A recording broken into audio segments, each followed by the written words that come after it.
আগে যেমন নাটক নিয়ে একটা উন্মাদনার তৈরি হতো ঈদের সময়, এবার সিনেমা নিয়ে এই উন্মাদনাটা দেখা যাচ্ছে। দাগিতে অভিনয় করতে পেরে খুবই আনন্দিত। দর্শকের যে প্রিভিউ গত 7-8 দিন ধরে, সেটাতে মনে হচ্ছে এটি একটি ভালো সিনেমা। আজকে আমি খুবই ফরচুনেট এখানে SBF এর আমাদের আছে, মহানুজ আছে, এখানে আলফায়ের শাকিল আছে। আর সবচেয়ে খুশি আমি যে ছবিটা করে বাংলা ছবির ক্ষেত্রে আমার যে ফার্স্ট এন্ট্রি ছিল, সে চোরাবালি ছবির পরিচালক হচ্ছে রেদওয়ান রনি, এখানে আজকে উপস্থিত আছে। শিহাব শাহিনের সাথে এর আগে আমার ছবি করা হয় নাই, OTT-তে কাজ করেছি, অন্যান্য মাধ্যমগুলোতে কাজ করেছি, কিন্তু ছবির ক্ষেত্রে এই প্রথম আমি শিহাব শাহিনের সাথে কাজ করেছি।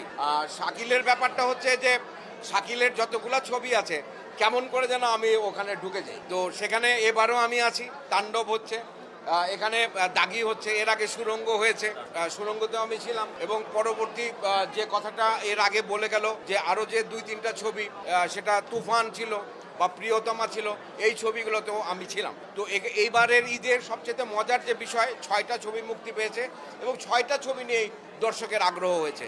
আজকে দাগির যে টিকিট, এটা আমি নিজেই পাচ্ছিলাম না দেখার জন্য, শিহাব শাহিন আমাকে সেই সুযোগ করে দিয়েছে, রনি এবং শাকিল এই ছবিটা দেখবার। তা নাহলে দেখা যেত আমাকে দেখতে হলে আরও 5-10 দিন পরে দেখতে হতো, কারণ অ্যাডভান্সও টিকিট পাওয়া যায় না। এখন যেটা হয়েছে যে দর্শকের আগ্রহ হয়েছে আপনাদের মাধ্যমে, আমাদের ছেলেরা ভালো ভালো কন্টেন্ট দিতে পারছে দর্শককে।